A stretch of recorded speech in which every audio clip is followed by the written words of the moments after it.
সংসদ সদস্য মাওলানা দেলোয়ার হোসেন সাইদি সাহেবকে বক্তব্য রাখার জন্য অনুরোধ জানাচ্ছি।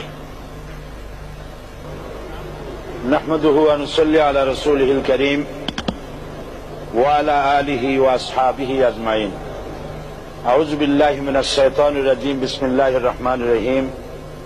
মাননীয় স্পিকার, আপনি এই মহান সংসদের স্পিকার হিসেবে নির্বাচিত হয় আমরা জাতীয় সংসদের পক্ষ থেকে আপনাকে অন্তরের অন্তঃস্থল থেকে মোবারকবাদ জানাচ্ছি।